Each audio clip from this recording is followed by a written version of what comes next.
'Twas the night before Christmas, and all through the world, everyone was sleeping under their covers they curled, with inner scare sleep stories rolling round in their head, their dreams filled with fear, their hearts filled with dread. They listened so closely with an intently trained ear. Inner scare put them to sleep, but they all slept in fear.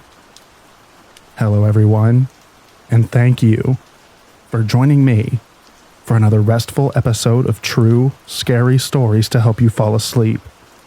Today, we're going to be reading true Christmas horror stories. I hope you enjoy them, and I want to wish each and every one of you a very Merry Christmas. So, without further ado, lay back, relax, and enjoy these true, scary stories.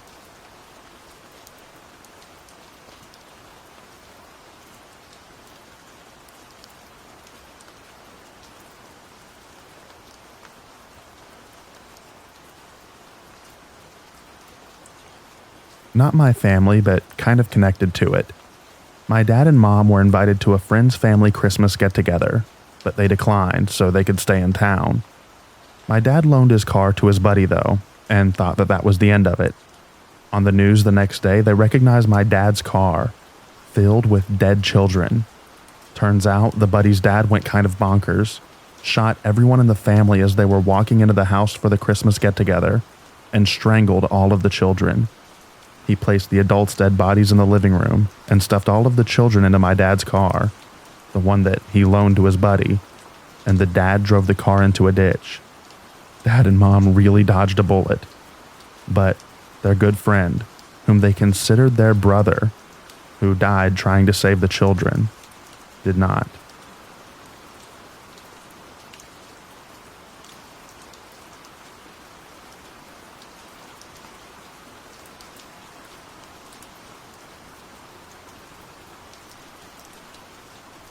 The year was 2008. I am a 28-year-old female, and I had an unusual visitor on Christmas Day. At the time, I was living in Indiana. The day started out like normal, opening gifts in front of a roaring fire with the twinkle of Christmas lights on the 8-foot pine in the living room. I served an early dinner for my family and a few friends, and everyone went home by 6 p.m. Everyone, except my sister and brother-in-law, who are my roommates. They went to bed early in their room at the end of the hall with the door open. I went to my room with my dog, Bernard. I shut my door tight.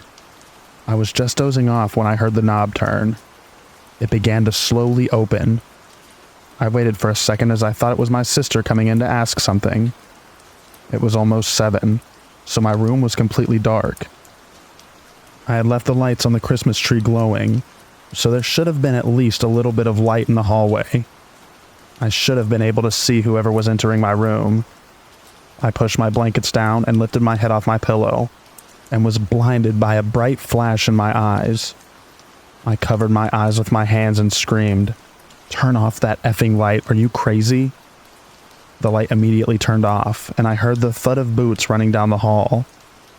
Bernard sprang into action and barked like crazy, and started running down the hallway. The bedside lamp is a touch light, so I tapped it on. My heart was pounding like crazy. I ran down the hall to my sister's room. She was asleep. I immediately got my phone and dialed 911. There was broken glass on one of the panes of my back door. Glass shards all over the floor. My dog was barking up a storm. The police arrived about 15 minutes later. Apparently, there had been a wave of burglaries in the area over the few weeks prior. They never found the guy who did it. To the criminal who broke in on Christmas, and who I thought might be Santa, let's not meet again.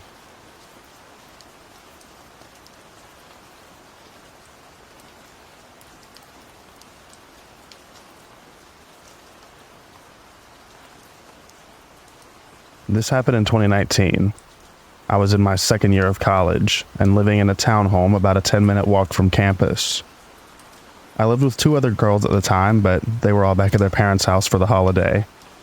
I work in healthcare and was working Christmas this year. A little bit of backstory. There used to be 4 of us living there, but one girl had moved out due to issues with her boyfriend.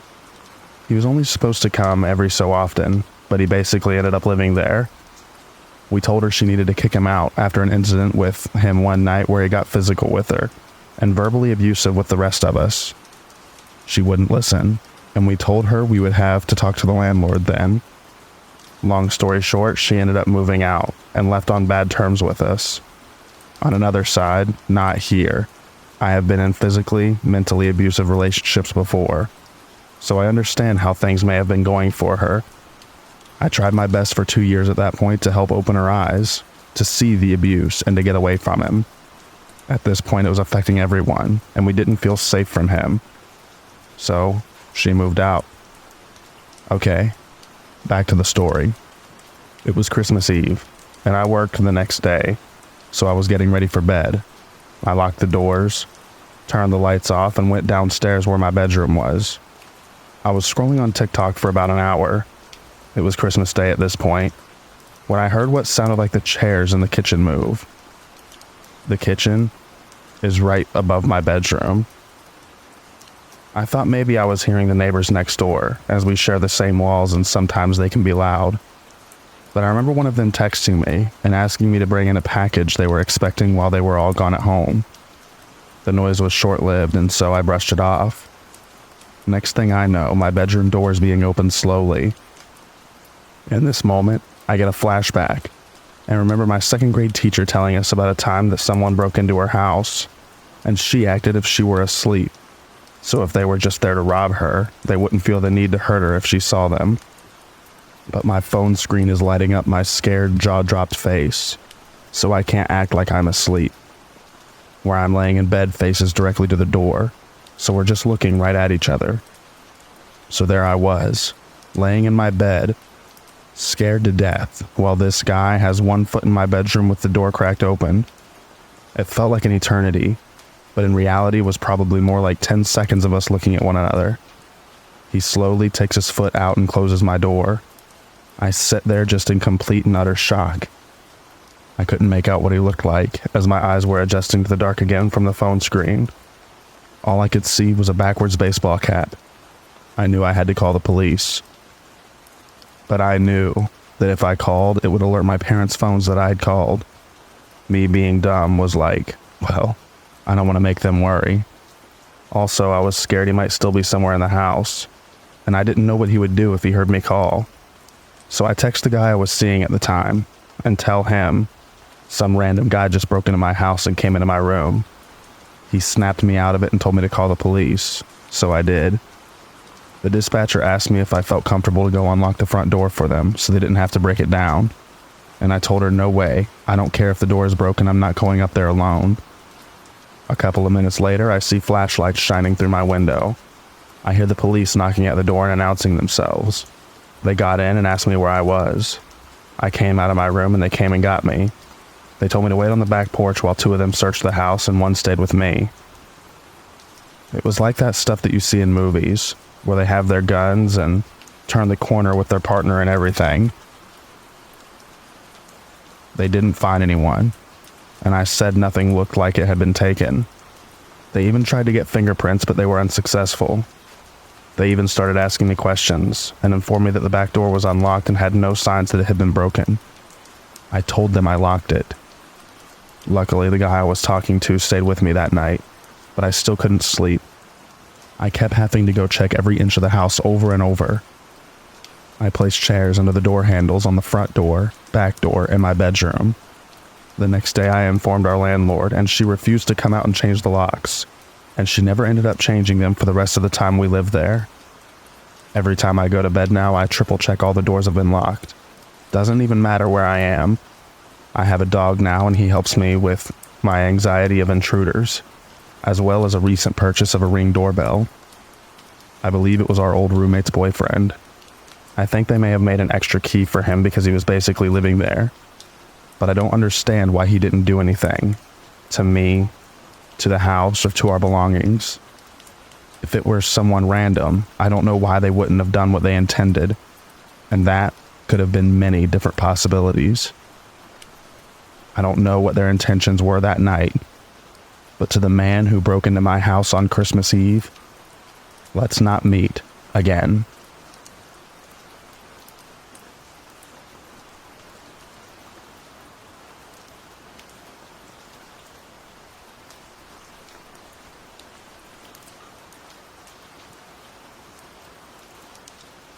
The true origin of the mistletoe bride came from the disappearance of Lord Lovell's bride at the Bramshill house in Hampshire, England. Lord Lovell was preparing to wed a young woman related to Sir John Colt, the owner of Bramshill House.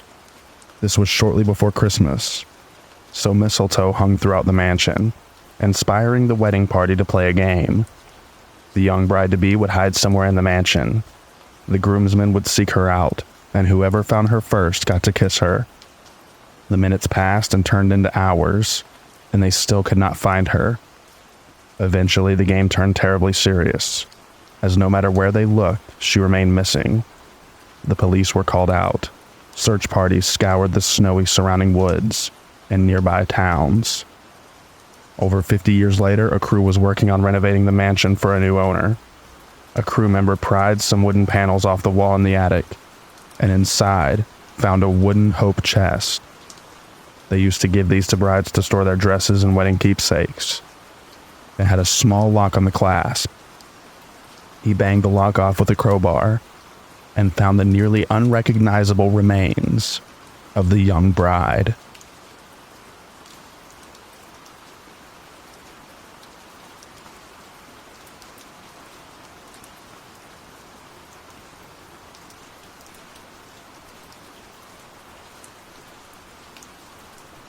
My parents and I lived in a small home that was around 90 years old. That year would have been 1988. We lived there from the time I was 7 years old until I was about 19. From the very day we moved in, I felt we were not alone. Doors closed on their own, dishes and decorations would somehow find their way into the floor every night, and lights would flicker. One year, around Christmas time, I was having a friend spend the night. The heater had shut off briefly, and she and I were sitting in the living room watching cartoons. The temperature dropped significantly. As I rose to turn up the heater, the Christmas tree began to violently shake. Ornaments were falling off left and right. She and I were terrified. We ran upstairs and laid on my bed, hiding under the covers. My white cat curled up with us, and my door was open slightly. When I peeked out at the dark hallway, I was horrified to see a tall white figure float past my door. I turned to my friend as I screamed, and she acknowledged that she had seen the exact same thing. My parents did not believe us, and she never spent the night again.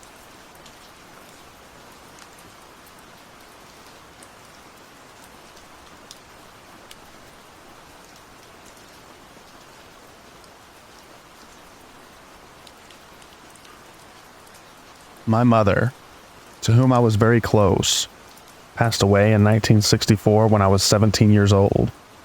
I left home that year and moved to Ontario from Nova Scotia. In 1969, I met a girl who I will call Karen. We got married in March of 1970. In December of 1971, we were expecting our first child. We were living in a small 1.5 bedroom bungalow. There was a fireplace in the living room. My wife and I loved the fireplace, and we had it lit every night. It was Christmas Eve, 1971, and we had just finished putting a few gifts under the tree, and a nice fire gave off a beautiful glow. On the tree, one string of lights that was supposed to blink had stopped several days before. It was 5 minutes to midnight when the fireplace suddenly just about went out, and the string of lights started to flash, and the other lights stopped working completely. My wife and I were sitting on the floor, and it became very chilly. I looked over to my lazy boy chair, and a figure was sitting there. My mother, with a big beautiful smile on her face. My wife, who had never met my mother, could see the same thing. This ghost never spoke, but just kept looking at me and my wife, smiling. At 12 midnight, the fire in the fireplace started up again. I looked back to the last string of working Christmas lights. They were dead. I glanced at the chair and my mother was gone. No matter what I did after that, those lights never turned on or worked again.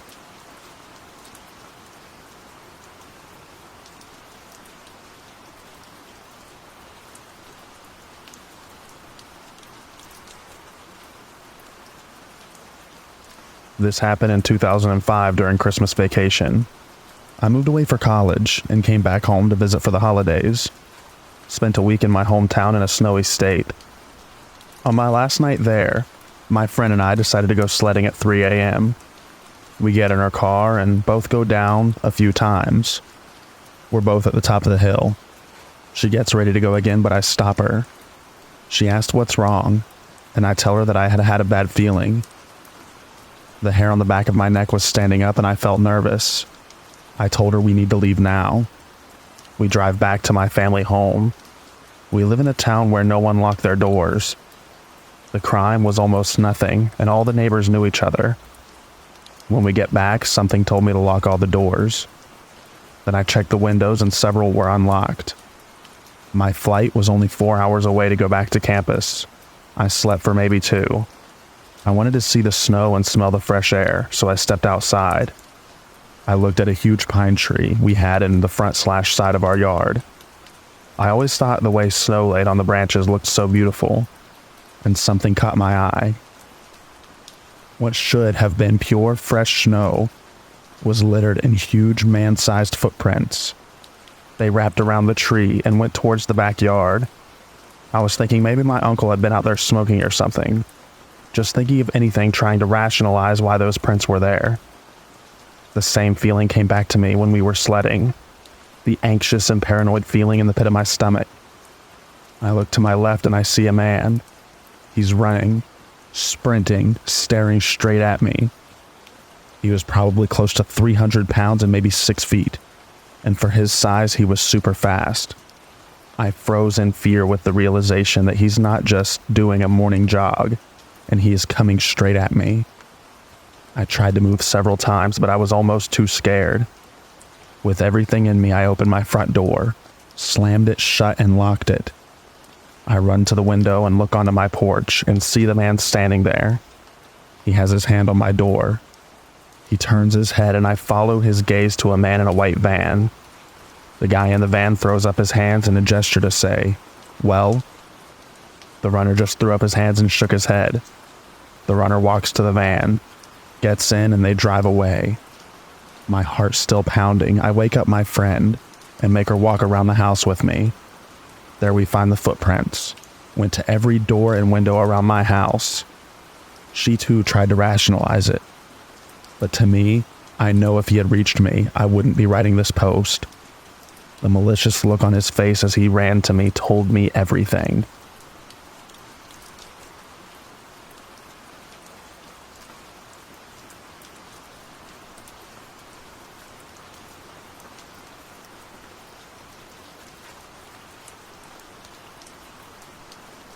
This happened over 20 years ago. I was driving back home with my girlfriend at the time. It was Christmas Eve, and my mother's family used to hold a large celebration at my aunt's house in Estacada. This was my girlfriend's first time meeting with my extended family, but she got on quite well with them. We spent the majority of the afternoon and evening talking, playing poker, opening presents, and drinking an assortment of adult beverages. My girlfriend had been quite inebriated by the time that we had to leave. Therefore, I'd be driving us home. It was around 11 p.m. or so. I was driving my girlfriend's car along Highway 211. Now, this stretch of road is surrounded by farms and dense patches of forest, and parts of it are unlit. But nothing to fear. I grew up in this area, so I knew this road like the back of my hand. The both of us were just driving and talking away. Just two young lovers making the most of our moment together. There's a portion of the highway that descends down an enormous hill before crossing Deep Creek. Surrounding both sides of the road are thick forests. There are no lights. The only thing that we could see was the area directly in front of our headlights. I drive down the hill, cross the bridge, and uphill through more forests. It's as the highway starts to flatten out that it happens. Something sprints across the road so suddenly that I almost hit whatever it was. I slam on the brakes. I turn to my girlfriend and ask her if she saw it. She confirmed that she had, but she couldn't make out what it was. Maybe it was a coyote, as they are a fairly common sighting in the area. But something felt off about it. Whatever it was that ran in front of our car disappeared into the woods next to the road. Coyotes don't usually dart out in front of cars. Not like that anyway. So for some reason I decided to go check it out. I turn the car around and switch on the high beams to better light up the forest in which this thing had vanished in. I step out of the car and walk towards the woods. I don't see anything, but now it feels like perhaps I'd made a grave error. My heart is pounding and the hairs on the back of my neck are standing at full attention, but I still don't see anything unusual in the trees. Suddenly the car's horn blasts. It's not a beep, beep, beep that you'd get if you say your driver or passenger wanted to hurry up and get in the car. No, this was a long, blaring beep. I walked back into the car and asked my girlfriend why she leaned on the horn like that. She said nothing. Instead, she pointed to a spot about 50 feet from where I was standing. I looked over in that direction, and that's when I saw it. Surely this was the thing that ran in front of our car. It was a man. He was completely naked. His skin was covered in dirt and mud, and in one of his hands he was holding a hatchet. He looked back at us, and then he smiled and waved to us just before turning around and walking back into the forest. Needless to say, we got the hell out of there. Once we were safely driving again, my girlfriend explained what had just happened. While I was trying to look for the man in the area he initially vanished in, he circled back around and came out from another spot in the forest beyond my car headlights. My girlfriend had seen something out of the corner of her eye, and that's when she saw him. Before she honked the horn, he was walking towards me, his hatchet raised as if making to strike me. We called the authorities once we safely got back home, but they never found anybody. Or they did and just didn't tell us. But the officer we spoke to explained his theory. The man was obviously looking to ambush unsuspecting lone travelers for Lord only knows what reason. We all agreed that my girlfriend's quick thinking saved my life, as it let my potential killer know that I wasn't alone out there. I moved back into my area recently, so I now drive that highway often. No naked hatchet man sightings yet, but I can tell you that I am definitely extra vigilant now, especially near Deep Creek.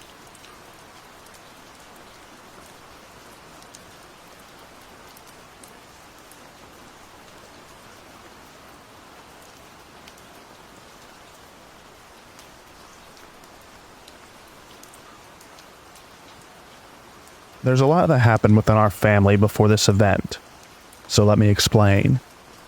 My mom's brother, who for the sake of this story I'll call Clark, has been married to this woman for over 20 years now, and they have one child together. Growing up, I have always been told that my aunt was a little off, and was instructed by my mother to stay clear of her if I had the chance. She seemed pretty normal to me until I was around 10, and she started harassing my mother and my grandparents. She would hit on my grandfather, and show up to their house unannounced, and would occasionally try to start fights. We had to block her on all our phones, and my uncle was told that she is no longer allowed on ours or our grandparents' property. Years had gone by without much issue towards us, but for the past few years, she's been mentally abusing my uncle along with my cousin, and once, in a fit of rage, she peed on the floor in front of my cousin. Yes, full-on squatted and relieved herself. My cousin has since moved out. With all the background information out of the way, let's get to the main story. It was Christmas Eve a year ago, and as for tradition, we were having dinner at my grandparents' house.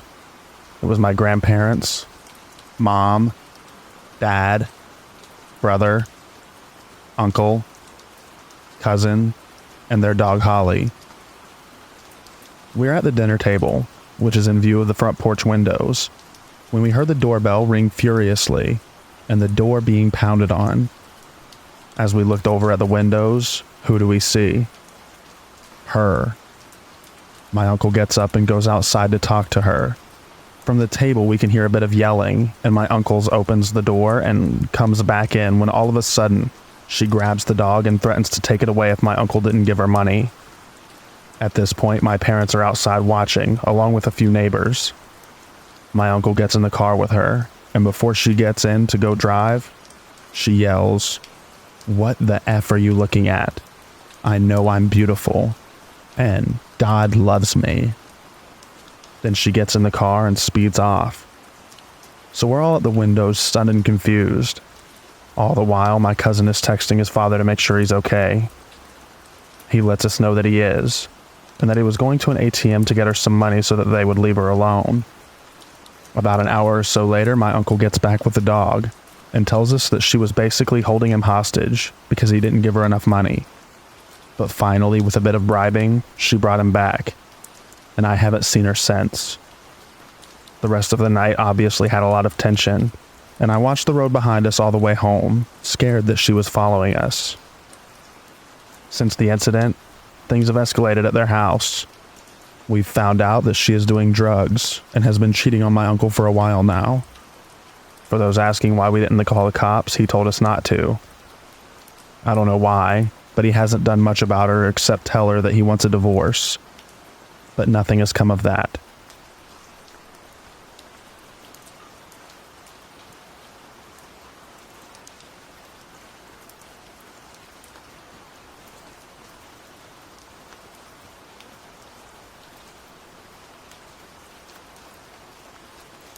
I'm posting this from my cell phone. So for context, I'm a 22-year-old male, and I live in a large city in the Midwest. Now, I drive for Lyft while putting myself through trade school. I drive for other similar companies, but that's besides the point. I have many horror stories from those as well, but I'll tell those another time. It was Christmas Eve 2020. I was out running Lyft for a few hours before heading to my mom's with my new baby and wife. Nothing special going on for the night, just the usual. I get a ride request. It was a pickup from this kind of lower income apartment complex. No big deal. I arrive and I find my passenger. He has all his belongings, several boxes and stuff. Now my car is a 2006 Chevy Impala, so it's not too big. We get all his stuff loaded up, barely, and are on our way.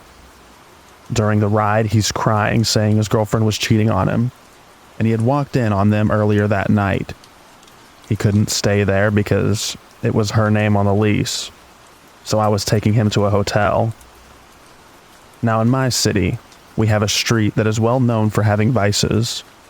Hookers, drugs, gangs, weapons, and shady motels. The works. We get to the motel. He asks me to wait for him to check in and get his key. "No problem, man," I say. I'll confess, I break the rules a little while it comes to Lyft. I have a gun hidden in a concealed holster secured to the underside of my driver's seat for protection. Reason being, driving Lyft and other contract apps, I've had knives and guns pulled on me, as well as people have tried to fight me, rob me, and all kinds of other things. But like I said, another time. This motel was on the street that I mentioned before. Homeless people were everywhere. There was a dude on the far corner of the complex that still had a needle in his arm, passed out against the building. And I'm a big fan of true crime and horror narration, so I'm on edge. He gets his key. The whole motel is ground level. So, to help the guy out, I drive to his door. As I mentioned before, he had a lot of stuff. So I started to help him unload his stuff. While on my second trip getting stuff, I saw a guy come out of a room just to the south of my car, followed by two ladies. They came up to the room I was next to, not my passengers. One of the ladies pounded on the door, then opened it. That's when I saw the guy raise a shotgun up out of his long coat and storm into the room.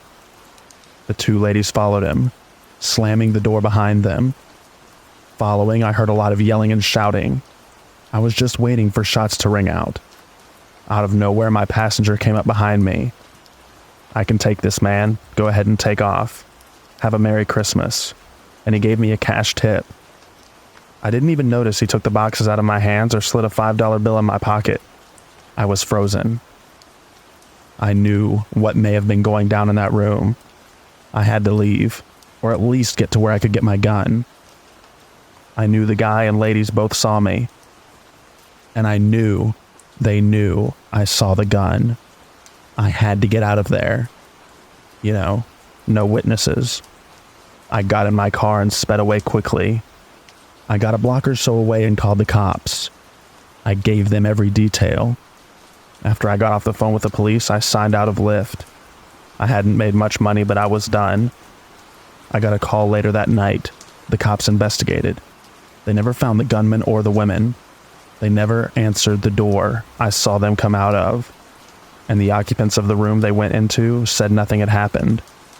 And I was full of crap. Well, I know what I saw.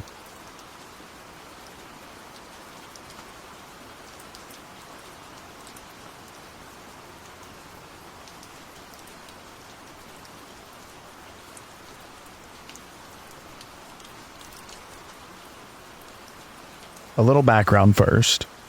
This happened about 4 years ago. At the time, I was around 8 months pregnant, so very noticeable, and was doing some Christmas shopping at the local mall. It was around 9 at night. I finished up my shopping and headed out of the mall towards my truck. At this mall, there is a road that goes around the mall, and its parking is on the other side of this road. Therefore, you have to cross the road to get to the parking area. As I'm leaving the store, I happen to notice a man standing in the middle of the road. He looked in my direction and made eye contact. I looked away and kept going. At this time, there are 2 men that walk past him to go into the mall. He never looks at them or says anything to them, but kept his eyes on me. I noticed that he started to walk in my direction, but I just kept on strolling to my vehicle. Then I hear, "Excuse me, can you help me?" Being Southern has its downfalls, and one of those is having it ingrained into you to be polite. I simply just ask, "What do you need?"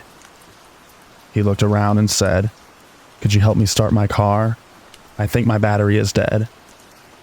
I may be Southern, but I'm not that polite, nor am I stupid. Please remember that I am very much pregnant and a woman walking alone in a parking lot. If he was really having car trouble, is it likely that he would ask a pregnant woman for help rather than 2 men that had just walked past him? Doubtful. At this point, I know it's time to go, so I just say sorry, I can't help, and keep on walking. A little faster this time. I still see him out of the corner of my eye following me. I have my keys out and I'm ready to go as soon as I make it to the truck. He's still coming. "You really aren't going to help me? I just need a jump." Again, I say nope, sorry. Finally, I get to my truck, unlock it and jump in. He is practically running towards me now. I lock the doors and try to get the key in the ignition, but I was shaking, and at that moment, the dang key would just not fit into the ignition. He gets to the truck and hits my window, saying, "I just need your help for a minute." Now I'm starting to get angry and yell no. He grabs the door handle and tries to open my door and screams, "Just open the door." Here's where I lost my cool and made a split-second decision. I have my concealed carry license, because there have been other reasons that I needed protection that I will not go into here. However, I did have a .38 special in my console that I do know how to use. When he tried to open my door, my only thought was to protect my child and myself. I rolled the window down, grabbed the .38 and pointed it right in his face and said, "I'm not going to tell you again. Get the F away from me." He stood there for a moment, in shock I'm sure. In that moment, time stopped. I didn't know what he would do, but I knew that I was prepared to use the gun if he made any move towards me. He didn't. He didn't say a word. He turned and ran. I know I should have gotten the heck out of Dodge, but I couldn't. All I could do was just sit there in shock. I was terrified of not only what he may have done to me, had I not felt that something was wrong, but also that I had just threatened to kill someone.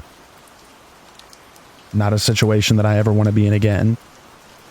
However, should it happen, I still have that 38, and it is loaded and ready to go.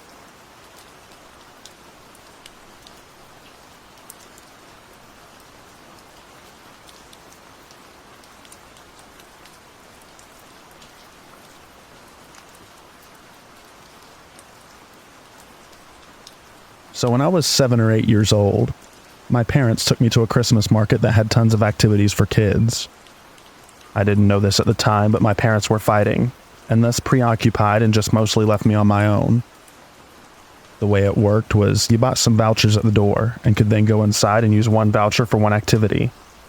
There was stuff like baking cookies, painting, and wood burning for older kids, etc. It was pretty fantastic. Some of the stuff had lines if there was a lot of interest. Now, I'd gotten about 10 vouchers. An activity is about 15 minutes. And my parents were in a cafe in the building, but well out of sight. Since it was an area you can only get into if you accompanied a kid, or were a kid, I guess they felt safe leaving me alone. This was allowed, but not encouraged. Anyway, I was queuing for my favorite activity there, the fabric painting section, where you got a piece of linen and could draw Christmas patterns and stuff on it. It was already my third time, but whatever. I had to queue. When I was about halfway to the entrance, someone grabbed my arm. I panicked immediately because my parents would never have touched me like that, and I knew nobody else there. I yelped and tried to pull away but couldn't. Turning, I saw it was an older lady, maybe 40s to 50s, not sure. She was well dressed, looked pretty strict but normal. Anyway, she was pulling me out of the queue against my will. I tried to yell and asked her to let me go, but she just said something like, "You always do this. Come on, Marie." My name is not Marie. Not even close. I yelled as much, still thinking that she just confused me for someone else. I was a pretty average-looking girl with a brunette ponytail. Nothing particularly special, nor were my clothes. She looked down at me again, scoffed, and told me to stop throwing a tantrum, and that we were going home. It was at that exact moment that I realized if I didn't escape, she would take me away. So I just basically opened my mouth and screamed at the top of my lungs. Not a word, just a screech. Before that, I'd mostly asked to be released. Loud, but not full-on screaming. I was a polite kid. She paused mid-step, because clearly I'd startled her, but didn't let go yet. So I just screamed about the only thing I could really make sense of. My name is Sam. This was the first time that people actually looked at us more than a mom/grandma and a kid in a tantrum. Because I'm clearly too old to not know my name, and I'm also visibly scared. I made eye contact with the first random person I saw looking over. A guy, early 30s I guess, definitely younger than her.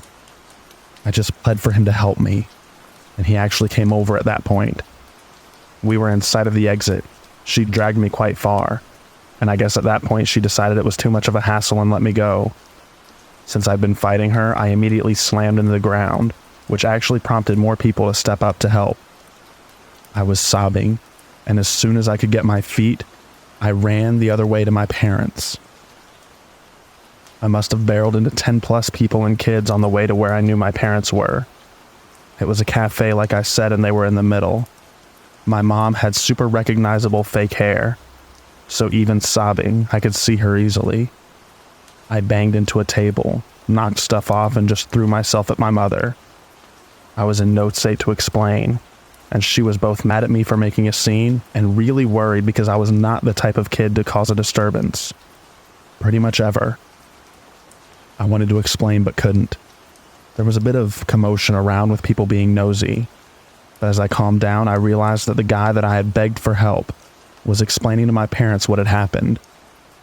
I hadn't even noticed him come with me, but I kind of tuned in when he kept asking if my grandma was here or something. not even in the same country. It was just me and my parents. And if I could have known her, etc. Obviously, my mother confirmed that that was not the case, and asked what he'd told her was right. He'd confirmed that some woman was dragging me off, calling me Marie. My parents, the guy, his son, who was a fair few years older than me, maybe 15 or so, went with me to security, where I tried and failed to describe the lady. The guy had a much better description of her, but she was obviously long gone. I think they called the police, but I never spoke to any cops that I can remember. I felt really awkward and sorry that I ruined the other kid's day, so I gave him the rest of my vouchers so he could go do more stuff if he wanted. He was really nice and gave me a pack of the cookies he baked to eat while the adults were talking. I don't remember any of their names or anything, but I remember how grateful I was to the kid. More so than his dad even. It just really comforted me that I had another kid around who was nice. Anyway, my parents took me home ASAP, of course, and we never went to that place again. There was a short story in the newspaper the next day about a kidnapping scare. My mother told me some years later. But it was all just speculation, and they didn't even confirm in the paper if it was an attempt or just a misunderstanding. Well, it sure wasn't just a misunderstanding. They never caught the lady, or did any follow-ups, etc. as far as I'm aware. I actually had bruises on my arm where she gripped me through my sweater. And honestly, I still don't like Christmas markets much.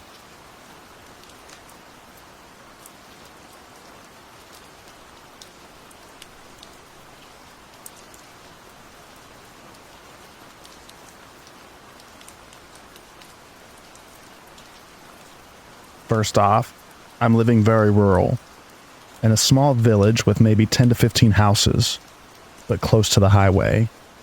You can drive there within maybe 5 minutes, and also about 10 minutes away from the town. If you cross the street, it just takes you about a 10-minute walk to reach the forest. First Christmas Day, in the afternoon, my partner and I decided to go for a little digestive walk, as we were really stuffed from all the food. It was about 5 o'clock, and already dark when we left. We had a big and bright LED flashlight with us. I also took my camera and my flash, as I love taking pictures of nature at night. We decided to walk on a little country road towards the forest and then turn right, following a small graveled cycle track close to the forest border, which connects our village and the next maybe 15 to 20 minutes walk between villages. In the middle part of the truck, you have to walk through a small bit of forest. It's rather dark, and the trees are very high and quite dense. When we entered, I saw our flashlight reflecting on something, and recognized a car being parked there on the side of the track, close to the trees. This struck me as odd, as cars are not allowed to drive through there, and the path is very narrow and hidden, so I was a bit cautious. My partner pointed a light inside the car, and it seemed to be empty. I also noticed the windows were frozen, so it must have been parking there for a while. A bit in front of the car, I spotted a tree with an intriguing structure, and I asked my partner to point the flashlight towards it, so I could focus better and photograph it with my flash. After I took a few images, my partner told me, is there someone standing behind us in the middle of the road? He's looking at us. Nobody was following us the whole way. I kept looking around and behind us occasionally, because at this time in the evening and close to the border of the forest, there are boars sometimes, and it's mating season, so they're more aggressive than usual. Indeed, there was a man standing behind us, just out of the flashlight's reach. He wasn't saying anything, just standing there and facing us. At first, I thought he might have been startled, as it may seem a bit weird if someone's just taking photos around your car. It was not even legal to drive on that path with the car. I decided to get up and confront him from the distance, explaining to him that I was just taking photos of that tree. He didn't react and still just stood there. I then went on to ask him if he needed some light, and he replied that that wasn't necessary. It was odd, but I was still calm, sure about there being a normal explanation for his behavior. Nonetheless, my partner and I decided to just get the crap out of there and followed the path leading to the next village. It was maybe 5 to 7 minutes until we reached it. I remembered the letters on his license plate, not the numbers though, unfortunately, and Googled it, and it turned out that he was from a city about 6 hours away from our village. Mind you, the country I live in is a very strict lockdown right now, so you're only allowed to travel, even by car, if you have very urgent reasons. After we reached the first lantern of the next village, we looked back and observed the car driving a bit out of the forest, turning around and going back inside. I was able to see that he parked there again and turned the lights off. He didn't leave the forest. We then went home on a much longer way than we initially intended, as I didn't want to go back there for obvious reasons. Our flashlight battery died on the way and my phone battery was low, so I didn't want to call the police back then, but I called them as soon as I arrived home and gave them all the details. They'd regret that I didn't memorize the whole license plate, but it was just so surprising that I seriously didn't even think about it. Also, it only occurred to me as really strange when I thought about the frozen windows, and that he could possibly have walked behind us. Plus him having no light and not responding. He did seem to be sneaking up on us when I sat down to take the photo. I think I was very lucky to have my partner, the camera, and the bright light with me. I don't want to imagine what would have happened if I was alone.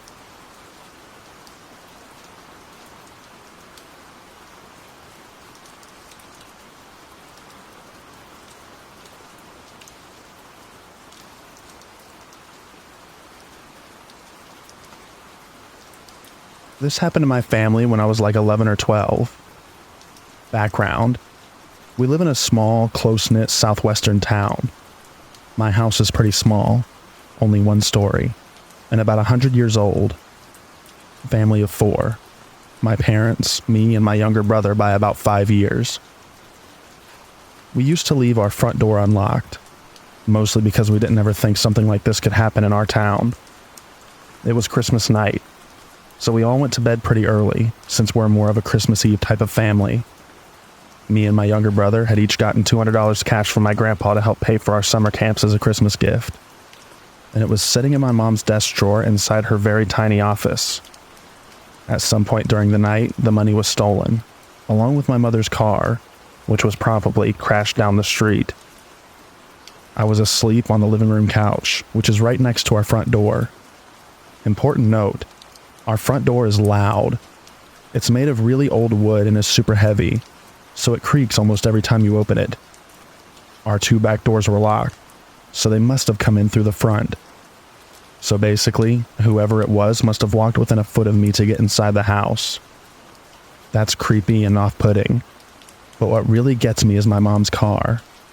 My mom keeps her car keys in her jacket pocket, which hangs inside my parents' bedroom on the wall across from their door. Again, you have to walk within a foot of my parents' bed to even get there. But even if my parents had slept through a nearby intruder, how did they know where my mom kept her keys, or where she hung her jacket every night? It's not an obvious spot to put your keys, and they apparently knew exactly where to go. Even grabbing the cash from the desk drawer makes sense. A lot of people keep important stuff there. The car thing just doesn't make sense to me. Also, they crashed it right down the street, like literally into the telephone pole at the end of our street. So we figure they were probably drunk, which raises even more questions. How were they able to open our super loud door and walk right by me without even noticing? And how were they able to steal the cash and my mom's keys from right under our noses? Both me and my mom assume that it's probably someone that we know/knew, but we have no idea who, and we probably never will.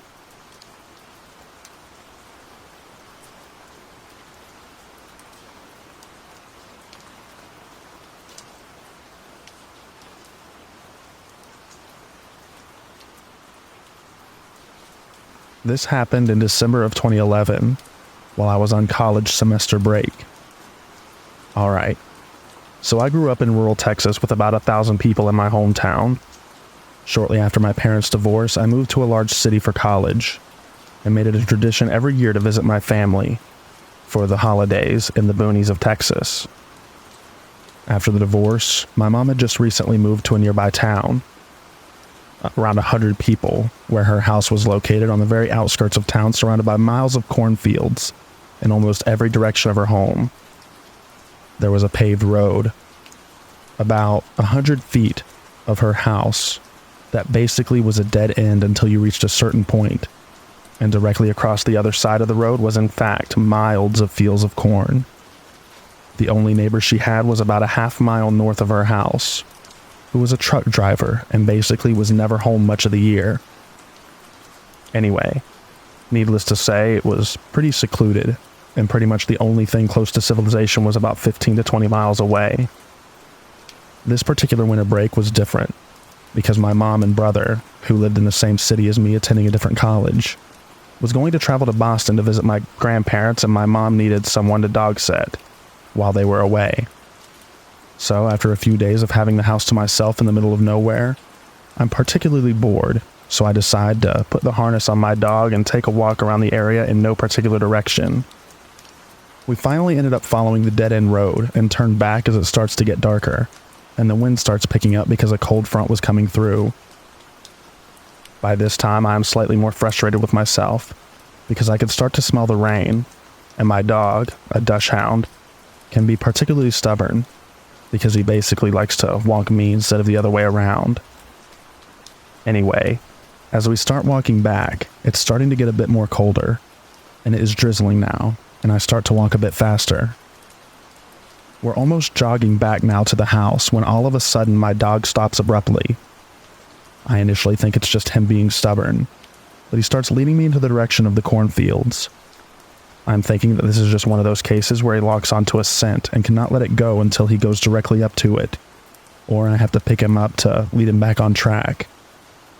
Well, I basically don't allow him to go very far, and we are directly in front of the fields, when all of a sudden he starts barking, similar to how he barks when he sees another person.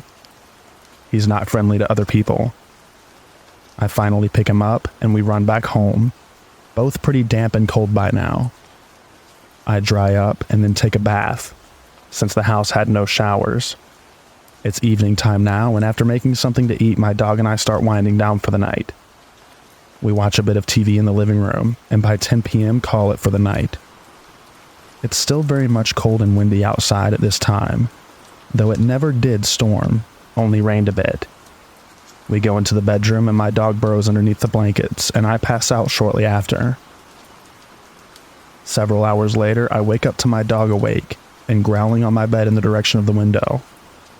I hear rustling outside and think that it's likely other animals, but I'm still kind of drowsy, so I get out of bed and pick up my dog and corral him into the living room couch, where I turn on the TV to drown out the rustling noises.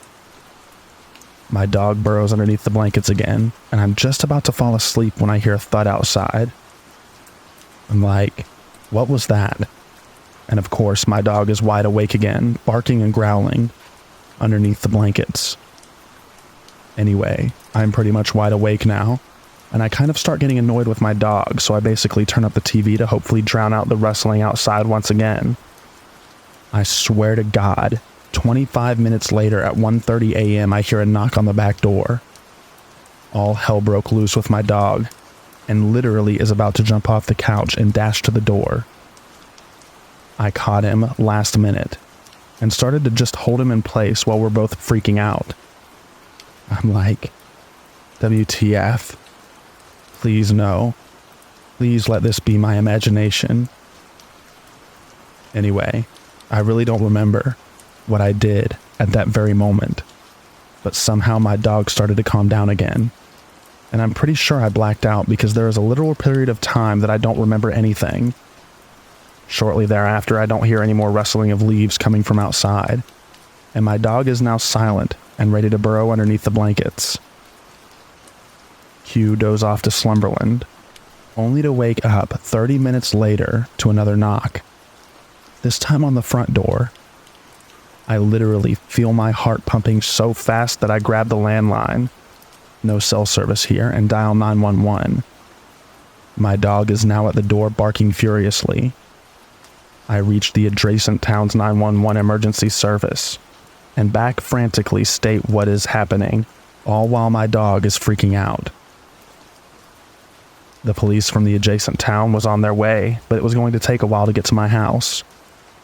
I stay online with the dispatcher, and things start to calm down again, and I basically state I'm pretty sure I got it from there until the police arrive.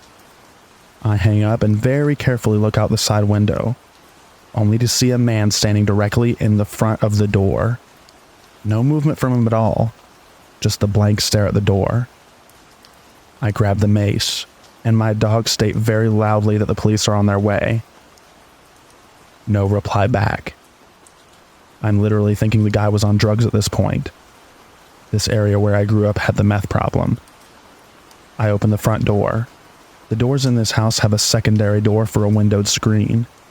It's locked, and it would take effort to get in because the screen plus triple pain. Yeah. I look into his face and basically ask what he wants, and told him that the police are about to be here. He just stares blankly.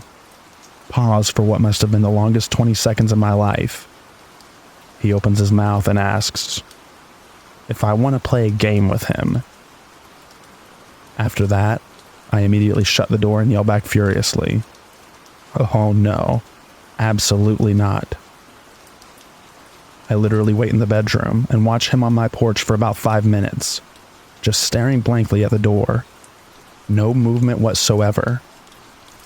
He finally turns around and just walks away. About 20 minutes later, the cops show up and I'm basically describing everything frantically. I literally peed my pants earlier with how terrifying everything was. The cops basically state that there is a guy in my town that has schizophrenia and is going through late-stage Alzheimer's and sometimes wanders around people's homes.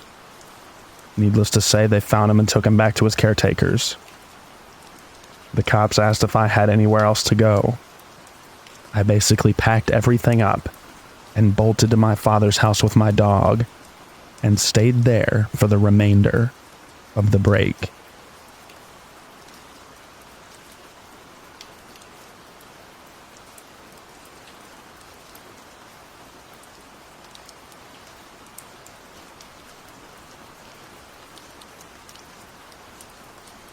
Thank you all so much for listening to the stories in this special Christmas episode of True Scary Stories to help you fall asleep.